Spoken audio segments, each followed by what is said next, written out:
Man, it's been a while since the old home setup. What is up, everybody, and welcome into the DMVR Nuggets podcast. Let's go! Let's go! Presented as always by DraftKings Sportsbook, America's top-rated sportsbook app. Use promo code DMVR whenever you sign up and gamble along with us.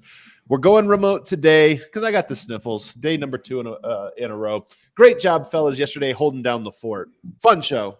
Oh, thank you. Thank you so much. You were missed. The chat was popping. It was a good time. It's actually fun, man. It's funny being on the other side of a show when, like, some days when you miss, you're on vacation or this or that. Yesterday, I had nothing to do. I was just sitting in my room by myself, trying to be away from everyone, and it was fun. I get why people like the show. What we're doing might be a good thing. Like, it might be a good show. From this side, it's hard to tell. That's all we're saying. It's funny, man, because it is true. Like, after a game, like last night was I would call it a vibey win. I was sure.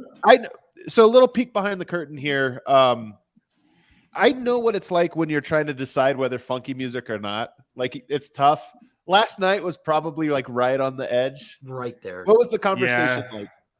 Well, I mean, you guys know me. I feel like I'm against funky music more often than everybody else is. Like, I feel like I have a higher bar than everybody else for funky music. Yeah.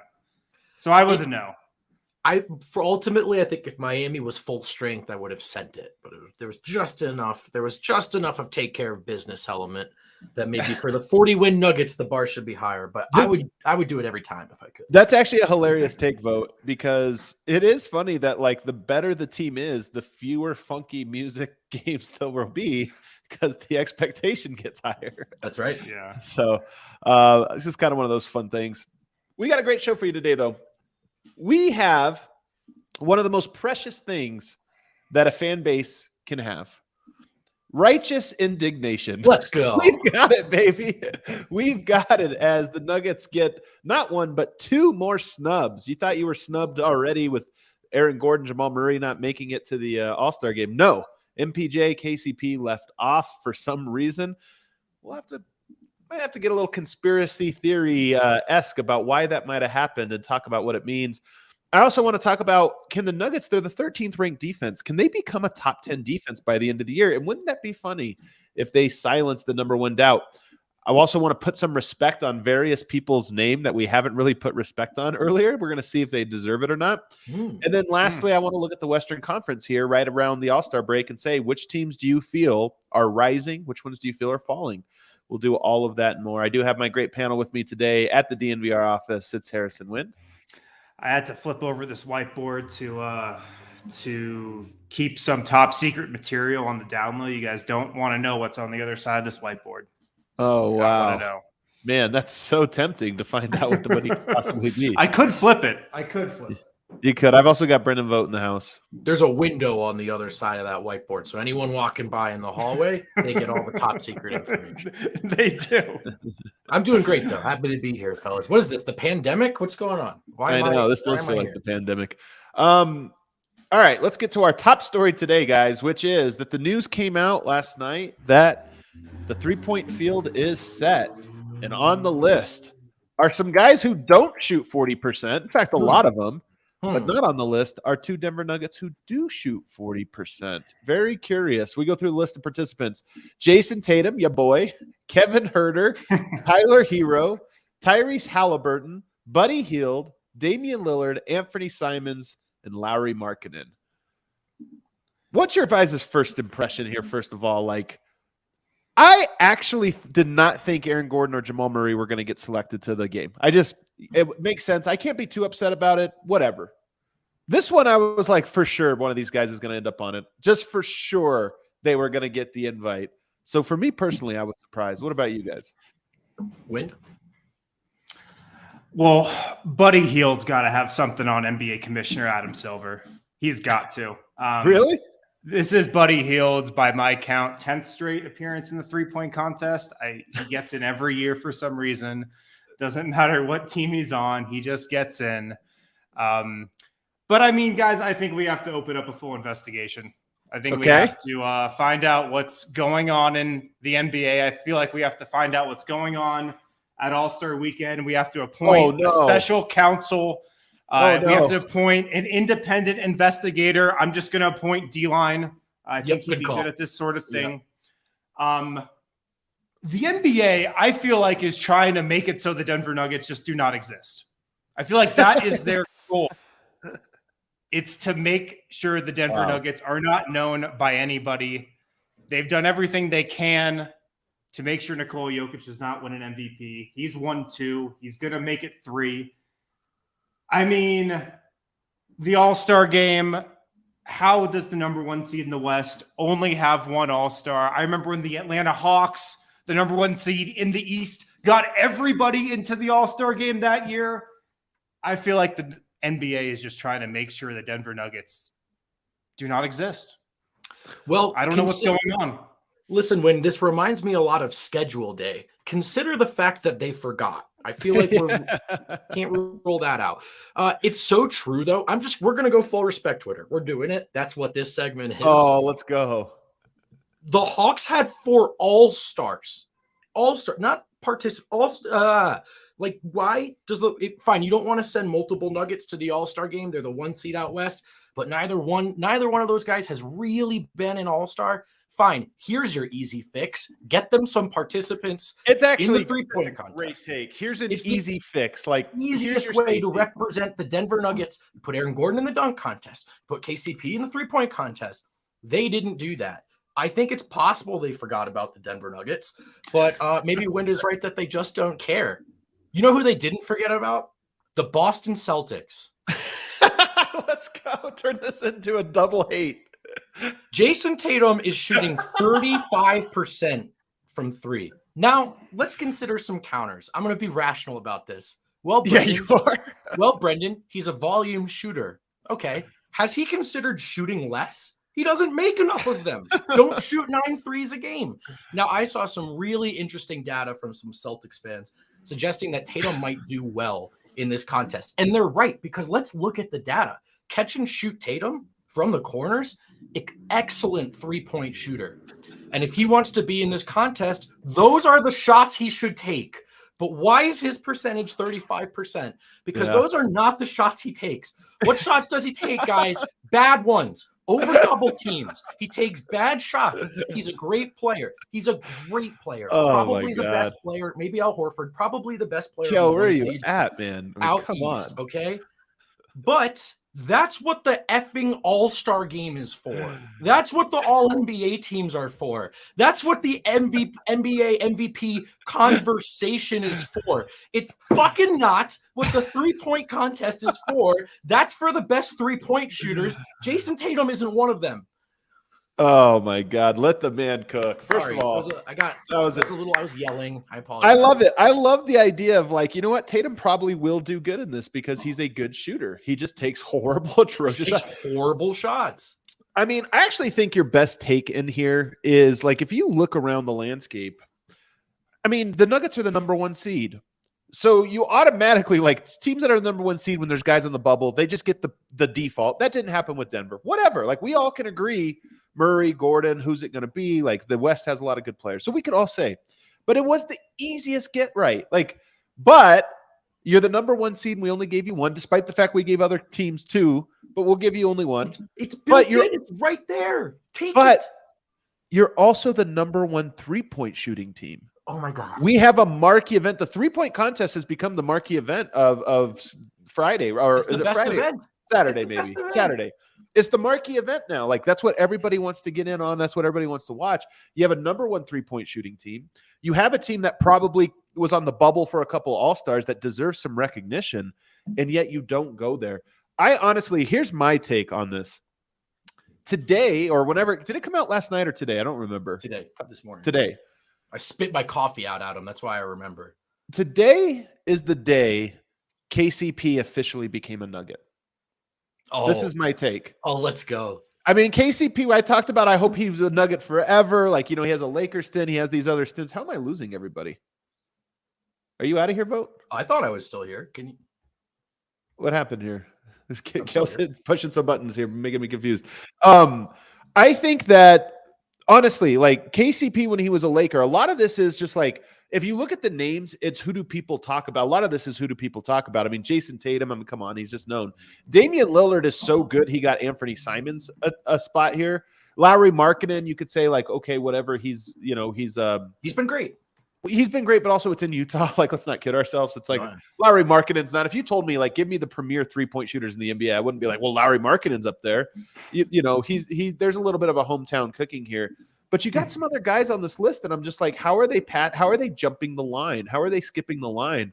And that's exactly what I see this as. So for me, this is the time where KCP, and I swear to God, players that come to Denver like learn this, especially when they come from big markets. When they come from LA, they're kind of like, why is it so different now?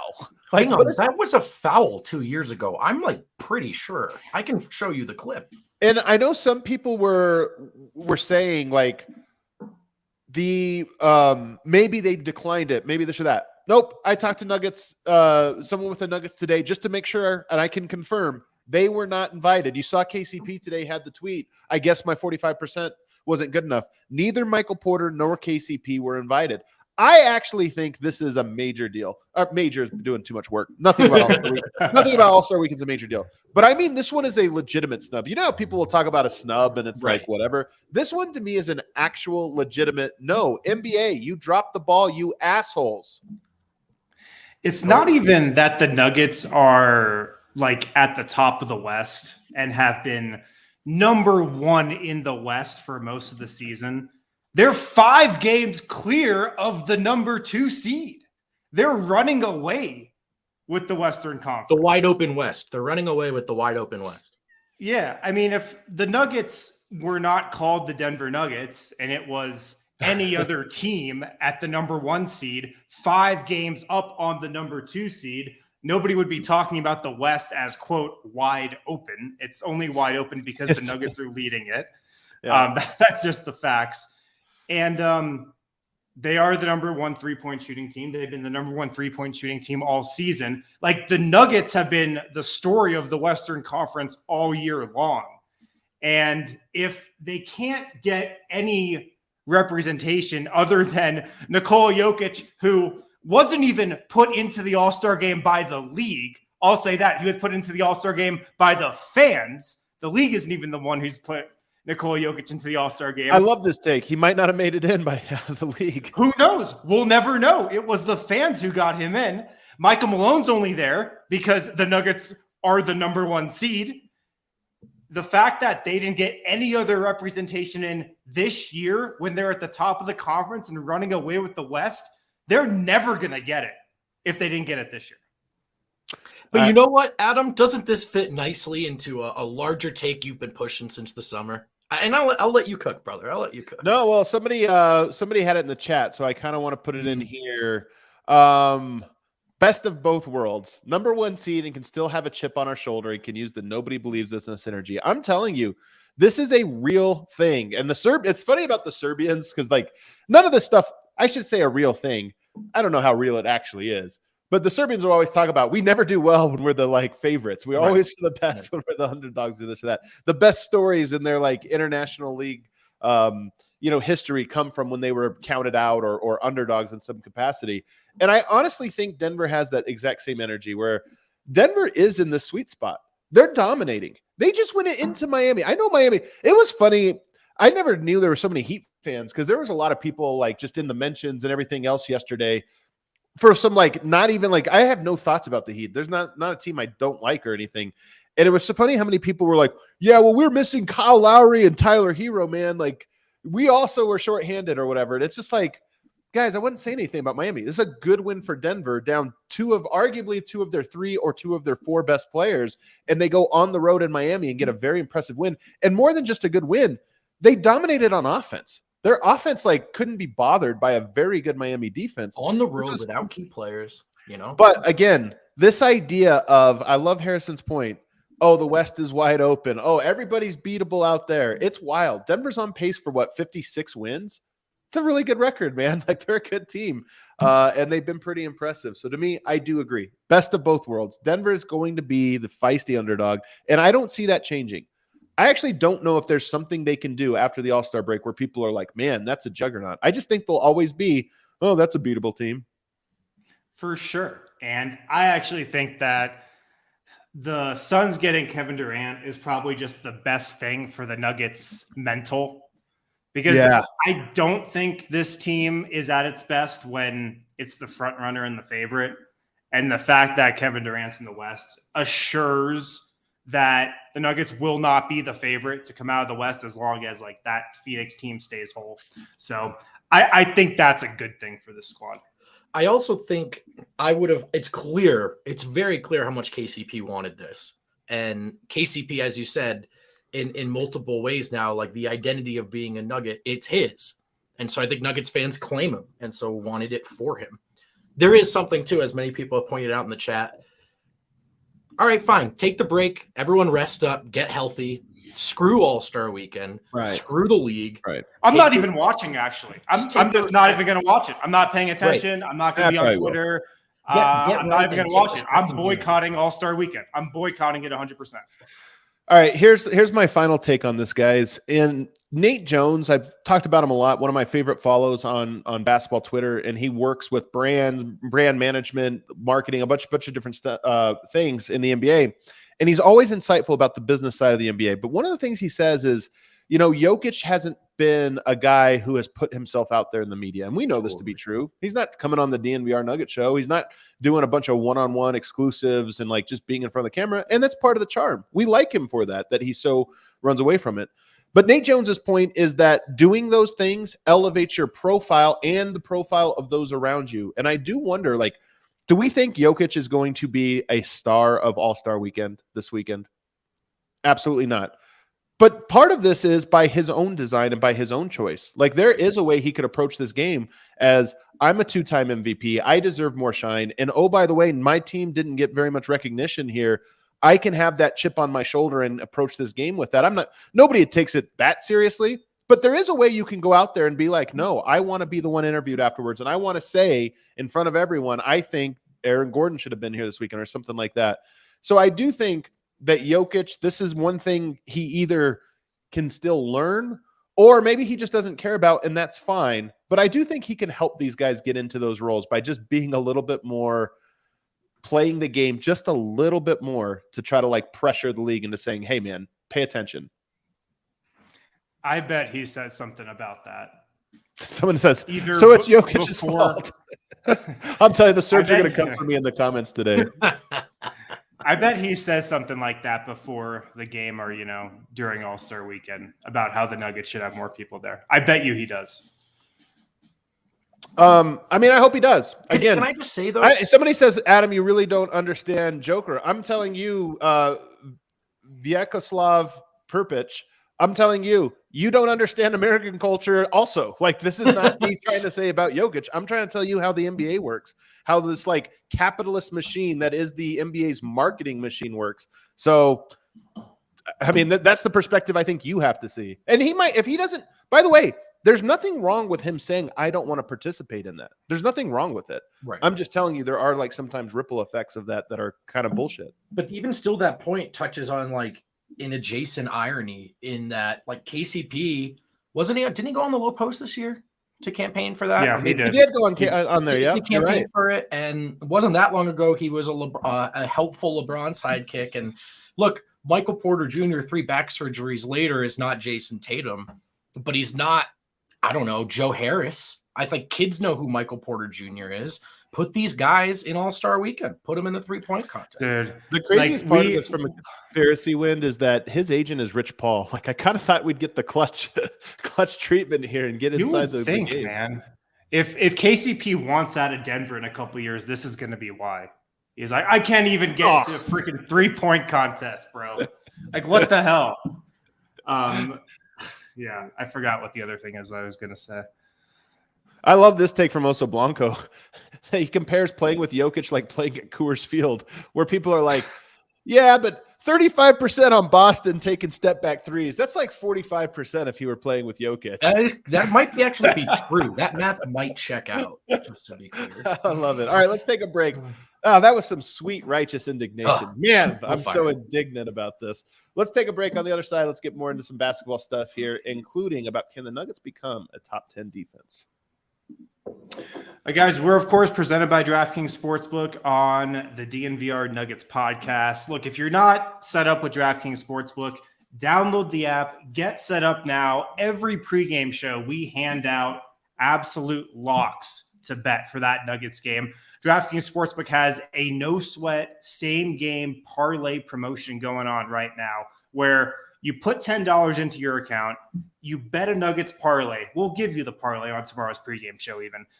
Put your parlay in. If you miss, which probably isn't going to happen, but if you miss, you get a free $10 bet back in your account. That's how easy DraftKings makes it to get set up and get started with them.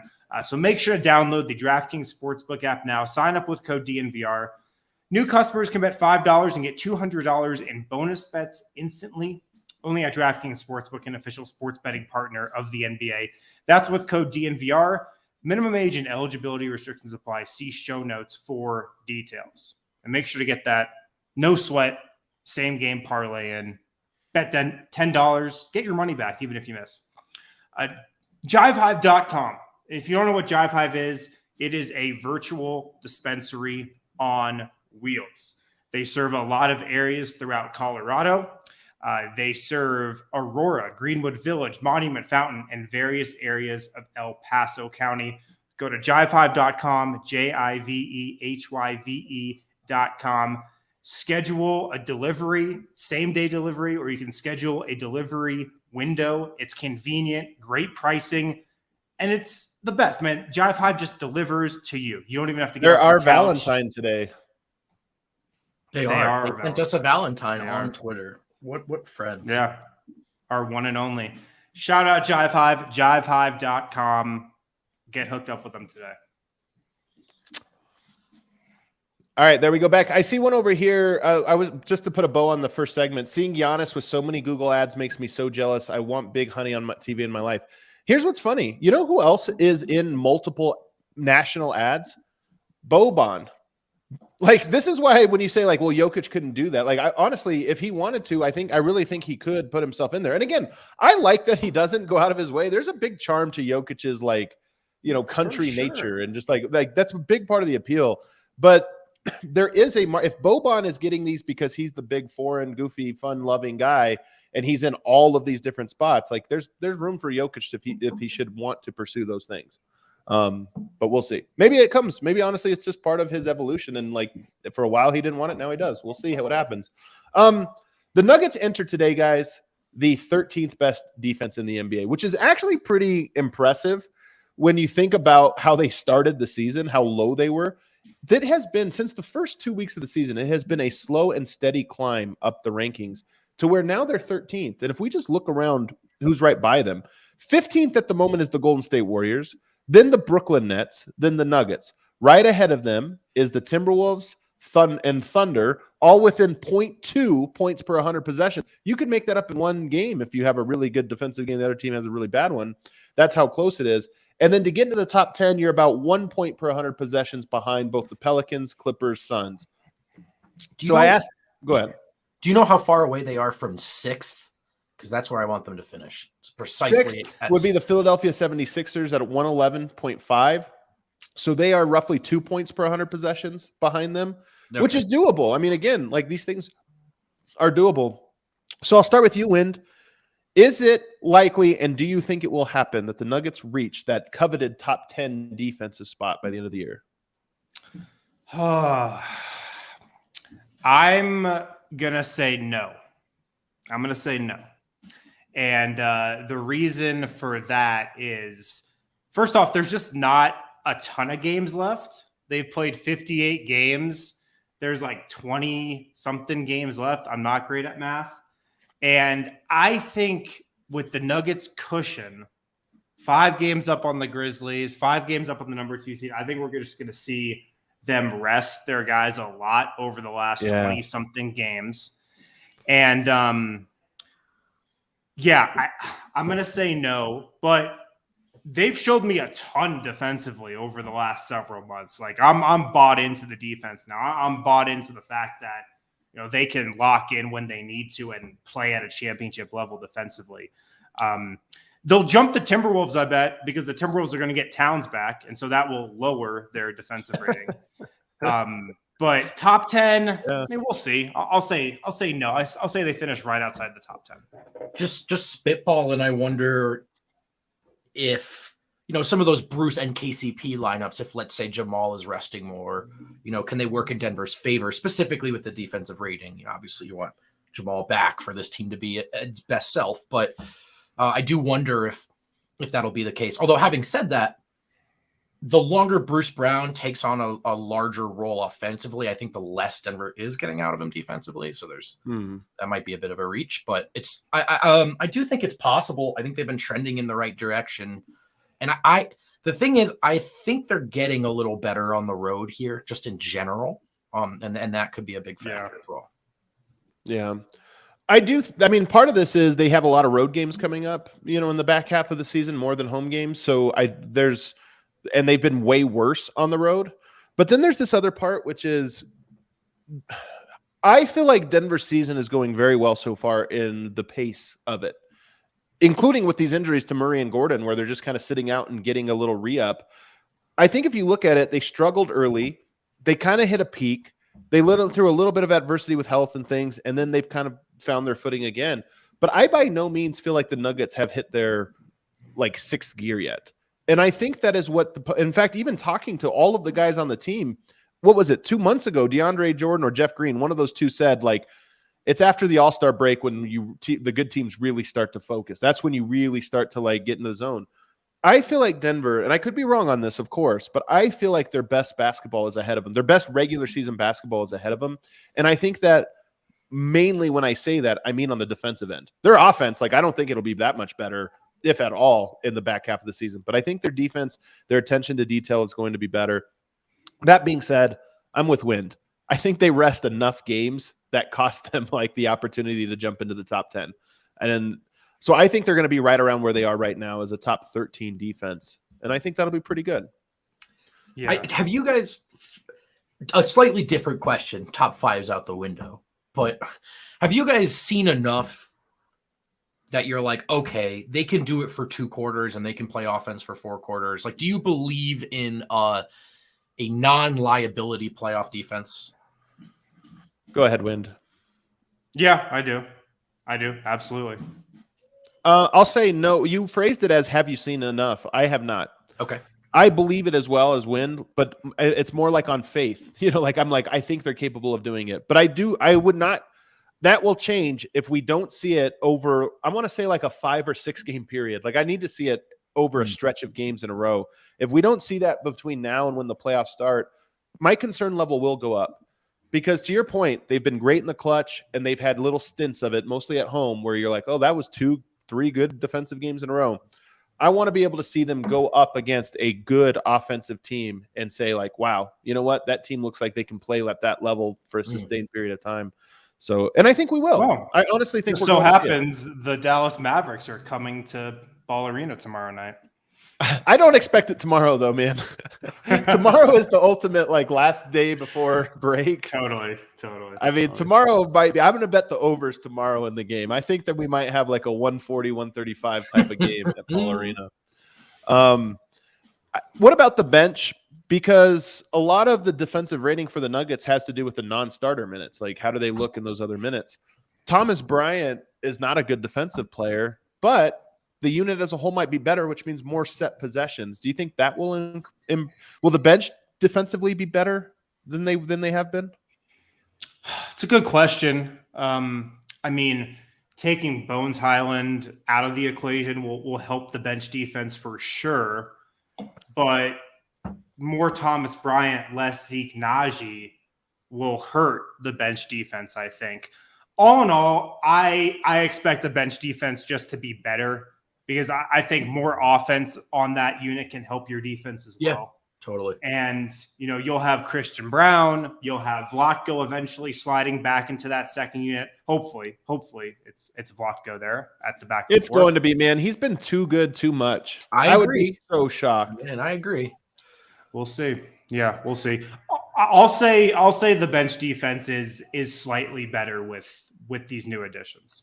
Yeah, I think that's the case when is just less transition, right? They're taking the ball out from under their own basket more. You're scoring more, less panicky moments in general because you can kind of stem the flow with a bucket of your own. It is, but it's true. Like as Reggie and Thomas Bryant become, and if they do, bigger parts of that bench, there's like a middle ground bench in there, which is the all defense approach. And we're going away from that. They're going away from that by introducing these guys.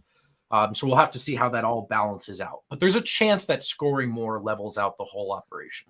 Here's the last one for you. The 3 worst players on the Nuggets roster in terms of defensive rating. Let's see if you can guess them in a row. Of the guys that have played real minutes. Jack White. On the roster? Yeah. I can. Well, on the season, I should say. On the season. I take DeAndre Jordan? He is number 2 or 3 worst. He is number 3. I'll say Christian Brown just because everybody tells me how bad his defensive analytics are every game. Nope. He is the best of the bench. Second best behind Vlatko. Jeff Green's got to be in the bottom 3. Right? Jeff Green, number 2. And then number 1's Bones. And Bones. Yeah. Yeah. So Bones 1, Jeff 2, DeAndre 3. Those 3 guys might be out of the rotation. Now, again, individual net rating it's misleading.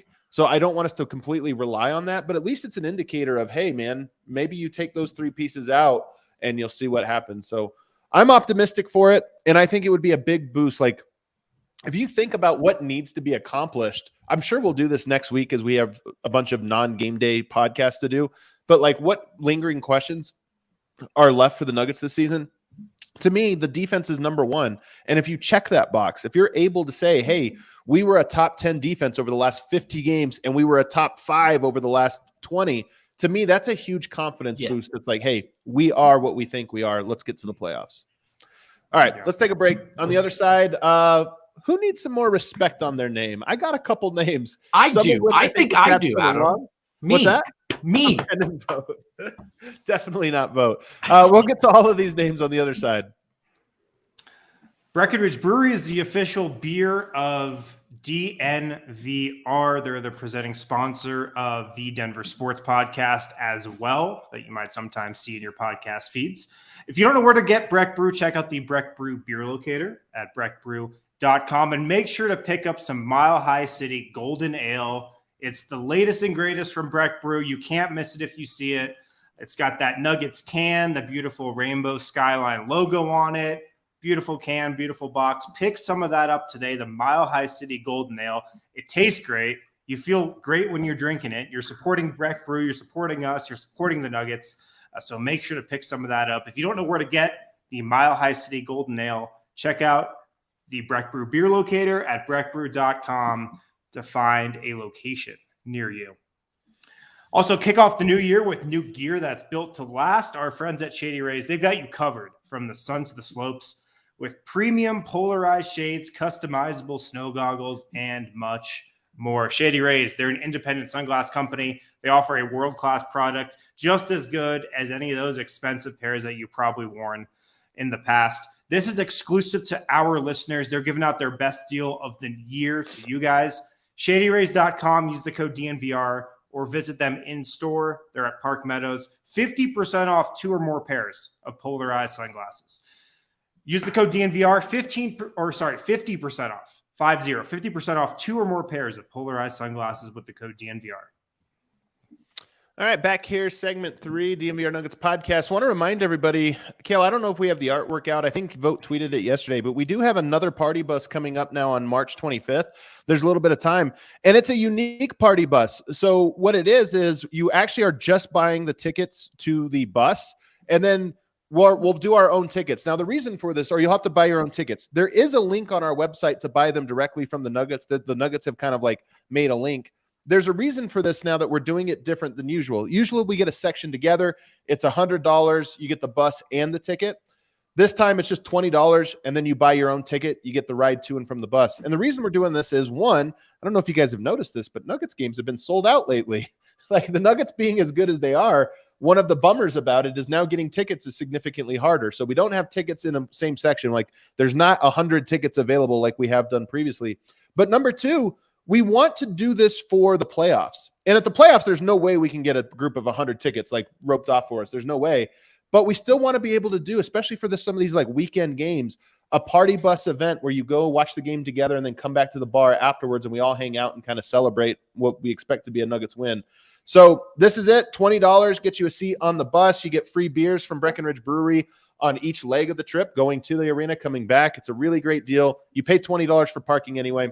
Come hang out with us and we'll have a good time. March 25th. By the way, Milwaukee Bucks, Giannis in town. So it's going to be a good, you want to go to that one. It's going to be a great game.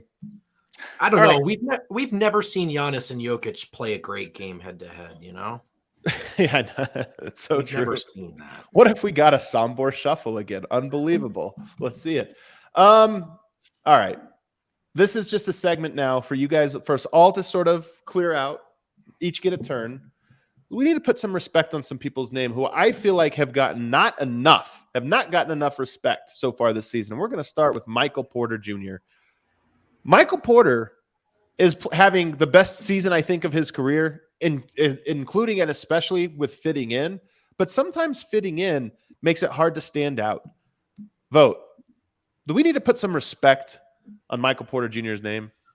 I don't think people realize how many players, how many Hall of Famers have struggled to navigate the third best player role on a championship team. Great especially take. Guys that have had the reps cut at the knees the way Michael Porter Jr. has, especially guys that have had 3 back surgeries. Heck, fellas, I can think of some dudes who'd be done playing. Porter is coachable. Porter is playing defense. Porter is harder to hunt than ever before. Now, that'll be put to the test in the playoffs. But in the regular season, we have seen improvement. Porter keeps his head up. Porter keeps shooting. Porter changes the geometry of the floor. Porter helps the Denver Nuggets win basketball games. The data backs this up. The eye test backs this up. It's a matter of keeping him on the floor because when he gets to play, he gets better. The Denver Nuggets are better when he plays. Yeah. Can you guys imagine how big of a story Michael Porter would be if he played, say, I don't know, in Boston and had the Boston media machine behind him? He might be in he'd probably be in the All-Star game, Adam. So true. He probably would have got voted in by the fans for the All-Star game and media. Yeah. I mean, look, like we tried to tell Michael Porter's story. I just read a big feature on him kind of detailing just how perfectly he's fit into that role this season and how much credit he deserves for that. But absolutely, man. I mean, 3 back surgeries. Holy shit. Like, I don't know if I'd be able to live after 3 back surgeries, let alone play in the NBA. So, yes, absolutely, he deserves more respect. Porter's doing a lot of the things. Like, he's figured out how to play alongside Jokic, honestly. Like, he's learning the off-ball game better and better as time goes on. I mean, he's got that flare screen and slip that when Jokic's in the post, on the weak side, he'll set a little flare screen, and then if the defense overplays it, he slips. He gets great looks out of that. And you can tell it's one of those things that over time, that's not a scripted action. That's a lot of just like reading the court. Like, okay, I'm not just going to stand. I'm not just going to cut. I'm going to set the screen up and then slip. So he's learning stuff like that. But I think the most impressive, and then his defense, by the way, after the game, Michael Malone was talking about, we keep talking about his athleticism and how he's dunking more, he's getting to the rim more, he's doing those things. But really, his athleticism is popping the most on the defensive end because he's just able to keep guys in front of him. I'm so curious to see if teams ISO MPJ in the playoffs and down the stretch because he's getting more and more up for those challenges, and I'm impressed with it.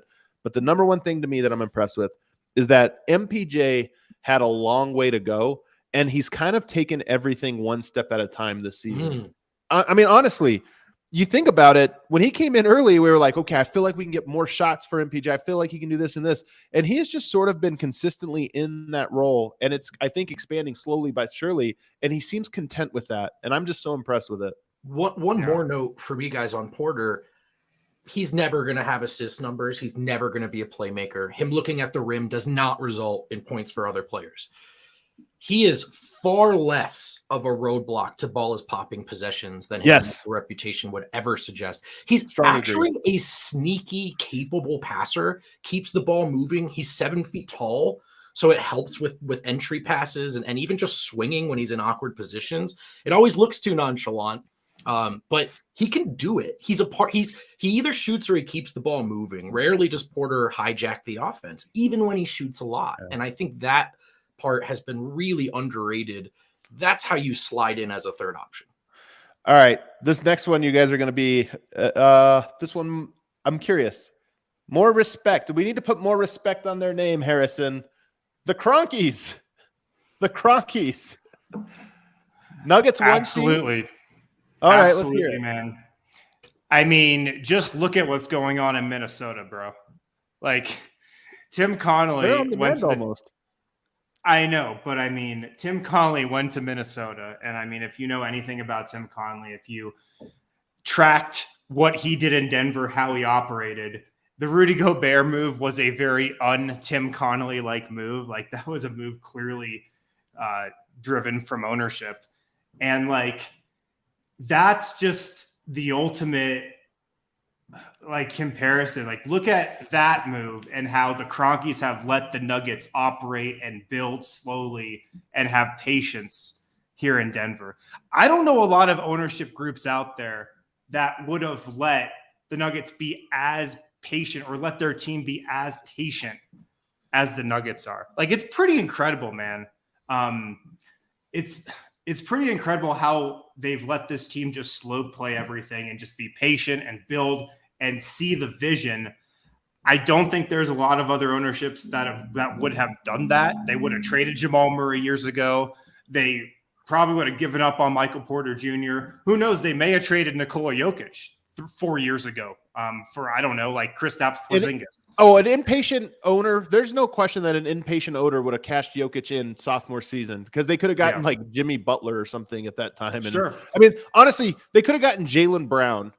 Can you imagine like how we would feel right now if we traded Jokic for Jaylen Brown, who by at that time you would have probably had to include a pick or something. And by all accounts, that's their MO and how they operate with the Avs and other properties as well. So I think the laissez-faire approach or the non-meddling approach is worthy of credit. But the point made by the chat, like there are other elements to particularly their ownership of the Denver Nuggets property that are considerably lacking. The lack of any sort of alternative to get the team on TV is an obvious one. I'll say this about the TV thing, and I'm with you. Like, to me, the Kroenkes should have found a way early on. I will say that they are available now, and I think that the complaints, like over the last 6-7, really this season, have been more about a lack of understanding the direction media in general is going. Like, and so I'm with you about the last 2-3 years. Like, they've had an opportunity. I think they handled it very poorly. I think it was bad management to let it get to this point. I think there were alternatives. But now I look at it and I go, it's not that hard to actually get the game if you're just willing to like figure out how to do it. And I get that. The complaints have lingered on in a way that I'm like, I don't know, man. Let's wait and see how this is all going to shake out. Nonetheless, here's the bigger take. In another 5 years. Here's the bigger take. I mean, the Kroenkes are having a hilarious moment right now where the Rams just won, the Avs just won. Arsenal's going to win the Premier League, which is pretty wild considering how many Arsenal fans were in our mentions the last 2 years. Like, do you guys know where he lives? Can you give me an address? I just want to talk, man. I just want to talk. And now here you have the Nuggets with a 2-time MVP and the number 1 seed. I'm going to say yes. A lot of people question whether or not they would go into the tax. They seem to have not cared at all about the tax. They have a roster in the tax now, set up to be in the tax next year and set up to be for a while.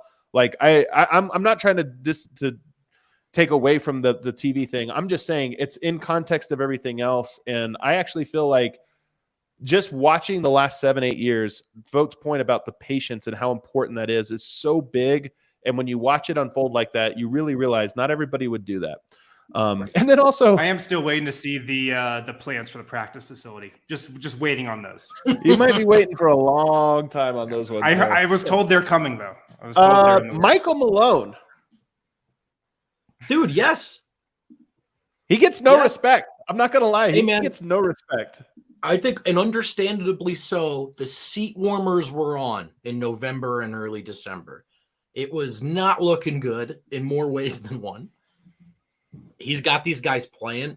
As we always say, one way or another, he has come around to the answers in the rotation, and maybe it took longer than some preferred, but he has. You know, Michael Malone has empowered Jokic. Jokic is the key behind all of it, but you should have heard Eric Spoelstra raving, and maybe you guys did if you saw the clips, about the unique nature of Denver's offense, how hard they work to put Jokic in different spots on the floor, how in a league full of teams that only play pick and roll, Denver can beat you and will beat you myriad ways. A guy who has insisted that defense matters to a group of players who briefly looked like they strongly disagreed. It's all bearing fruit. Is he the best possible coach for this team? I don't know. I can't see alternative timelines, but they are the 1 seed out west. They're running away with it. You certainly can't say he's doing a bad job. And do you hear him talked about at all for Coach of the Year? Maybe something to talk about, considering no co-all-stars, no one even in these contests. I mean, someone has to get credit, and Jokic should get the lion's share, but someone has to get credit in Denver for all that's going right. Yeah, I've been really impressed with Malone's just willingness to kind of experiment a little more this year than he has in years past. I mean, Christian Braun, I know I've made a big deal out of it the whole year, but Christian Braun now is a piece for this team as a rookie. He's a piece that's playing 20 minutes a game off the bench every single night. He's staggered like one starter usually with the bench all season, which is something we've been asking for the last 3 years or so. He's run with Vlatko for most of this season. And now Vlatko, is a piece for this team after being a bench warmer the last 3 years. So I just think his willingness to kind of mix it up this year has really shined through. And I think also if you just look at, the last 4 years or so and just kind of the Michael Porter Jr. angle of it, I mean, I think Malone deserves a lot of credit for, helping Porter find the perfect role. Like, yeah, Porter deserves a lot of credit too for playing better defense, buying in on that end, kind of honing his game into the exact role player mindset that he needs to be in. But I mean, Malone's been preaching that every day from him, since Michael Porter got here. So I just think, for all those things, he definitely deserves a lot more credit because he gets absolutely none right now. I mean, here he says, like, this is one of the things, and again, I don't want to say that I know I'm right on this. There's room for this. Somebody in the chat just right now, Vyacheslav says, yeah, but he didn't play Christian Braun when it obviously already he has an impact player. Here's the thing about it, man. There was a great quote from Malone after the game on one of the games where Bones was benched right before he got traded, where Malone was asked about Christian Braun, and he said, one of the things I love about him is he had to earn his minutes, and he accepted that. And I'm telling you, with rookies, first of all, 82 games, no player has ever played that. Like, physically, that's more than people expect. Even good players, good college players come into the NBA and hit the rookie wall. I think that Christian Braun is less likely in part because of the ramp up, because of the like, hey, man, it's a long season. We want to make sure physically you're working on certain things and getting ready. But the biggest thing is, I just think it's underappreciated how much making a player earn it matters in the NBA to everyone. And when I say everyone, I mean Jamal Murray, Nikola Jokic, Kentavious Caldwell-Pope, like all the guys that have been there. They know how a lot of teams operate with well, why is that guy playing? Because he was promised to. Not because he's good enough, not because he's earned it, but just because that's the way it is, and we all have to accept it. And it causes a lack of faith, a lack of buy-in, and all these different things. And so with Michael Malone, I think two things are true. I don't think he's the coach for every player, and I think some players have fallen through the cracks in Denver specifically because of Michael Malone. I don't absolve him of at least some of the blame there. I do think he's a great coach for his type of guys, and I think one of the things about Calvin Booth is he has brought in a lot of Malone guys, and I think it's some of being a great manager is giving the chef the ingredients that he wants within reason, and sort of constructing it there. And so the Christian Braun thing was frustrating to me as well. You guys watch the show. You guys know I was upset about it, but I do think that it is going to pay off so long as he's not pulled from the rotation now that you get some new players in. Yeah. All right. The last one, the one the audience is clamoring for, and he was on the list, people. Don't think I just added this. Vlatko Cancar. Let's do it. Vlatko Cancar. Put some respect on his name, vote. Hey, man, drop the irony and drop the caveats if you haven't already. You don't need to qualify this. Vlatko Cancar is an NBA player, man. He should be a part of this rotation going forward. This rotation being the 1 seed out west, he should be a part of that rotation when everyone is healthy. And if he's not, then he should start looking for a team that will give it to him, because there's a lot of teams out there. And if he can play this well for the Denver Nuggets, someone's got to find a way to capture that value. I think it'll be Denver. I hope he sticks around. Michael Malone did give him the spot start. He did give him the defensive player of the game chain. I keep thinking this about Vlatko. Is he elite in the NBA in any one area? Maybe only half-court shots. But foul line dunks. Maybe 3-point shots. I know he might be, man. He might be. I wonder too, at least in the corner. But consider with Vlatko, to me, how few deficiencies he has. This guy can pass. This guy can defend. This guy can rebound. This guy can score better than we realize. This guy can dunk from further out than we can realize. He understands basketball. He's been a professional since he was a teenager. And what's really struck me in the NBA in my short time doing this is how much coaching still needs to be done at the highest level, even for the very best players. Not true with Vlatko. He's been coached. He's learned how to play pro ball, and it pops. The experience pops on the screen. Thanks for reading my article, Vote. I really appreciate that. Glad you were able to read that. But I'm going to do it. I'm going to do it after. Yeah, I mean, Vlatko doesn't have any holes in his game, really. He's pretty good at everything, to be 100% honest. And I think it's just been one of the most satisfying storylines of this season, for sure. Vlatko going from, he's on the team because he speaks Serbian and he's Jokic's buddy and maybe they share an agent and that's why he's here. And he's just like he's a great team guy. He's another coach on the sidelines. That was who he was the first 3 seasons he was here in Denver. Right. And then he signed a new 3-year contract at the beginning of this season. And we were all like, really? 3 years for Vlatko? I mean, like, I love him, but best contract on the team right now. Honest to God, full stop. Like, he has the best value contract for the Nuggets. They are so lucky that he has 2 more years after the season on his contract. And all of a sudden this year, if you're looking at just role players, everybody outside the big 4, he's one of Denver's most consistent guys, maybe their most consistent guy outside of the big 4. So it's been just an awesome story this year. So true. I honestly look here and think Vlatko on that contract sets Denver up so well. You've got Christian Brown on a rookie. You've got Vlatko Cancar on a minimum. That gives you 2 guys on top of your starting 5 being locked up for years to come. That gives you 7 guys that you like. Denver next year, as they build their roster going forward, only needs to find like 2 more guys. Honestly, because you already have all the rest of the pieces. Now there's tough questions to answer and this or that, but to me, I look at it and I go, you have 2 very solid rotation pieces in your backcourt for years to come. And that's just such a luxury to have. Put some respect on Vlatko's name. He's an NBA player. And to me, I love Zeke Naji. I'm a big Zeke Naji fan. He is behind Vlatko Cancar until further notice, until like proven otherwise. And I don't think that's happening anytime soon. To me, he's in the circle of trust. He's in the rotation. I love the way he plays, and I'm excited for it. All right, one mini break here. And then on the other side, let's talk about the West real quick. We're going to go through the entire standings and say where they finish higher or lower than where they currently are. Guys, the Game Time app, download the Game Time app using our link in the YouTube description. It's also in the podcast description as well if you're listening to this there. Game Time's the hottest new ticketing site. It makes it easier than ever to score the best deals on tickets to sports, concerts, and shows. You can sit courtside, behind home plate, floor seats at a concert. It's all possible with the Game Time app. They got these great last-minute price drops too that make these seats a price that you never thought they'd be.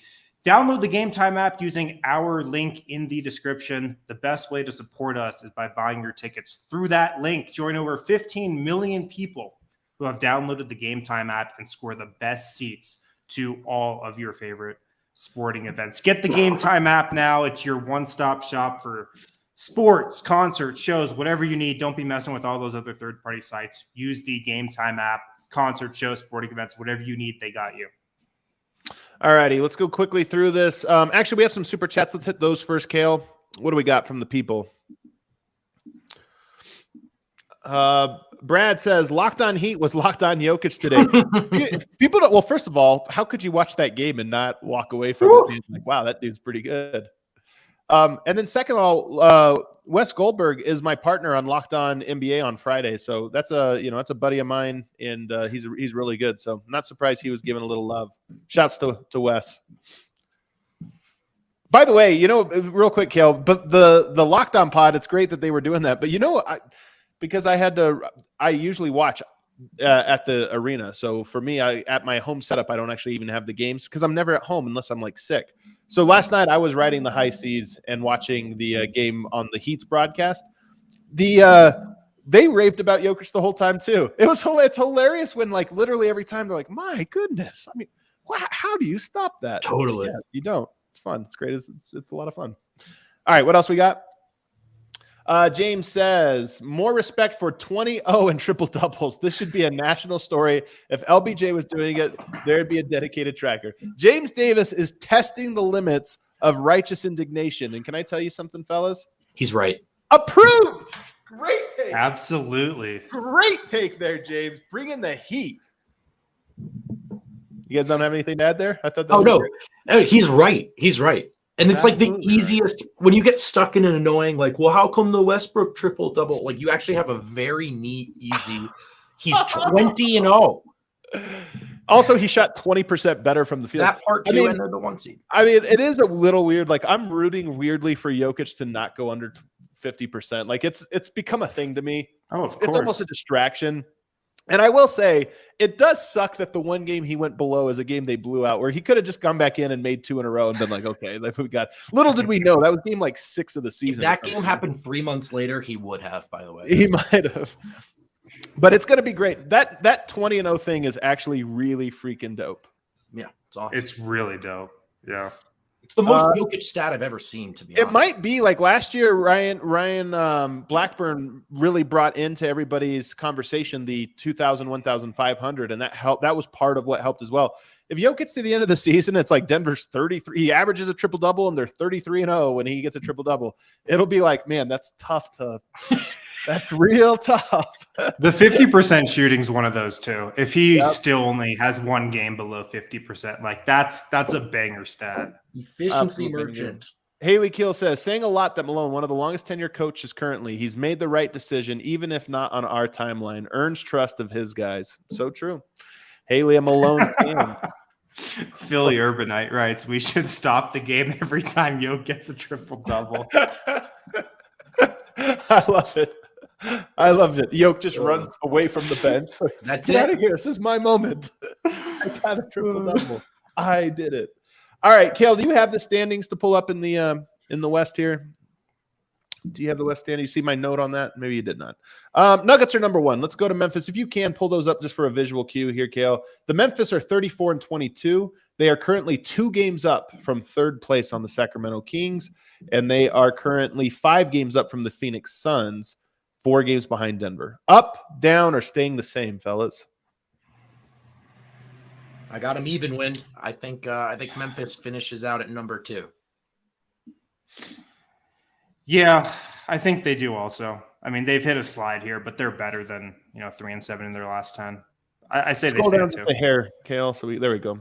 I'm with you guys. I'm not buying Sacramento to pass them. I do think the Memphis Grizzlies fall though. I just don't think they fall far enough for anybody to pass them. But I would be surprised if they moved over Denver. It's possible. Denver plays them twice. Does Phoenix make the jump? 27-22 is tough. 5 games is tough when there's only 25 to go. Right. You're starting to get into a real math issue, and I just don't see it happening, especially with KD hurt. Sacramento Kings 32-24, one of the surprise stories of the season. I think they're going to drop. I bet you they drop to 5th or so. You can just kind of feel the momentum waning a little bit there. 5th, man, that's 4 games. We're starting to get to that territory again. It's tough.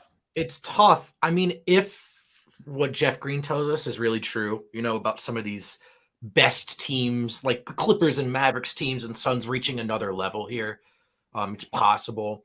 One really unfortunate injury, not that that's necessarily on the table, but like Sacramento, I think that's a delicate ecosystem to be 3. Like they're close to the best version of themselves right now. So I don't know if it would take much to knock them down a peg. I will say that I'm openly and actively rooting for them to secure the 3 seed.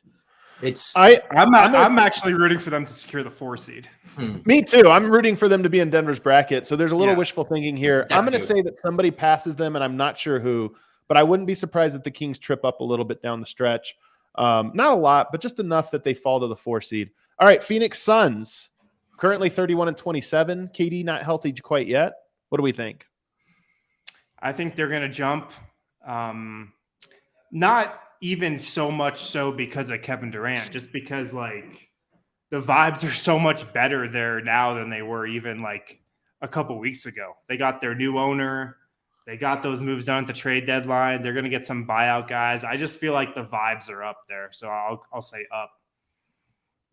I'm with Wind. I think they make up this ground. And, you know, the Kevin Durant thing matters, but they were also without Book for a while. And I just think this team's gonna figure it out. And they kind of have, to be honest. So I also think there's still, for all the vibe questions about them, big picture and in the playoffs, like we can't forget about this group.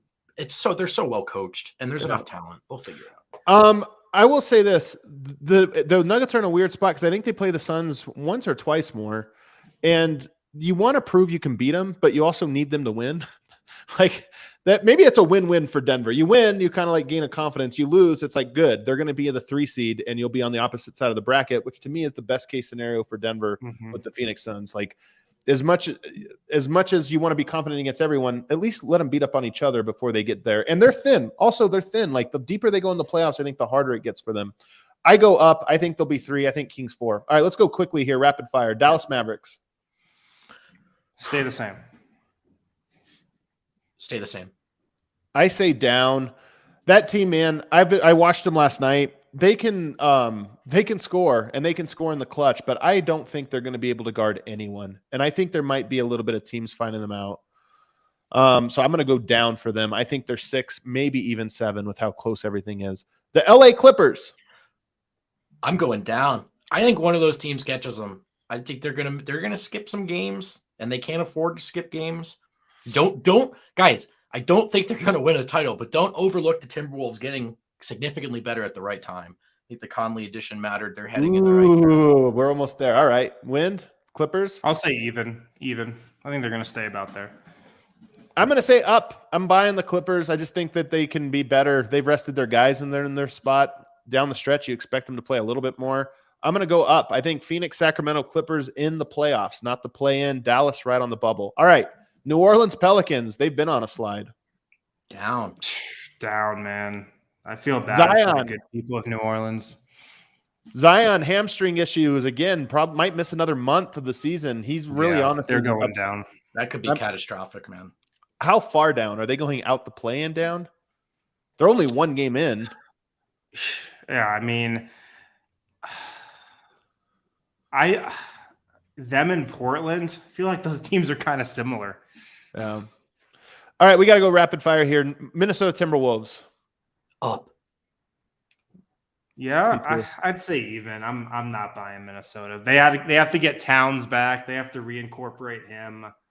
I like the Conley move, but like, does it make them a significantly better team? I don't know.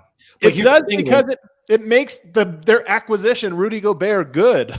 Like they also only need to be a 2-game better team. Like this is a tight window, you know. Like they don't need to level up entirely to pass teams like LA. Golden State Warriors. By the way, I'm taking Minnesota in the playoffs. Dallas, I'm going to push them down to the 7 seed. They're going to be in the play-in. All right, the Warriors. KD, no timetable for return. Steph. Steph. I don't know, man. Yeah. It's funny. Like this whole season, I've feared the Warriors, but I mean, I still do. Like when is it time to just accept it for, you know, what they are? They're just kind of a mid team. They've been a mid team the whole season. Vote. There's something to where, like, I think people on the outside fear that team more than the fans, and the team seems to believe in itself right now. Yeah. I'm gonna say up. I think they're the 8 seed. Yeah. A lot of these teams are bad, so I think they're the 8 seed. Dallas the 7 seed, and that's your play-in. Utah Jazz. Down. Yeah, maybe down. Down maybe for sure. Down. I think Portland's going to make a push, not the most inspiring one. But... Did Adam freeze? No, he's not. Did I? Am I here? I'm here. You're good. All right, Jazz down. Blazers. I think up. If Jazz are down, I'll put Blazers up. I'll take the Blazers to get that last spot. Yeah. Man, I'm kind of with you. It's kind of a drag. I don't think they're very good, but I'm with you. Thunder. Does that mean the Thunder, you're not buying them? I think there's a chance the Thunder are up. There's a chance.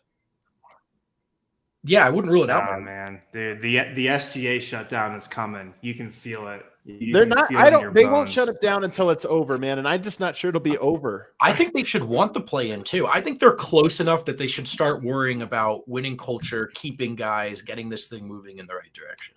And then Lakers, last one. They are unbelievably. They're 2 losses out of the play-in and 2.5 games out of the play-in. Like, fellas, it's over. It's over. You're calling it? I'm calling it. I do not think they make the playoffs. Put some respect on Jared Vanderbilt's name, vote. How about this? I was wondering who you were going to say. This? No.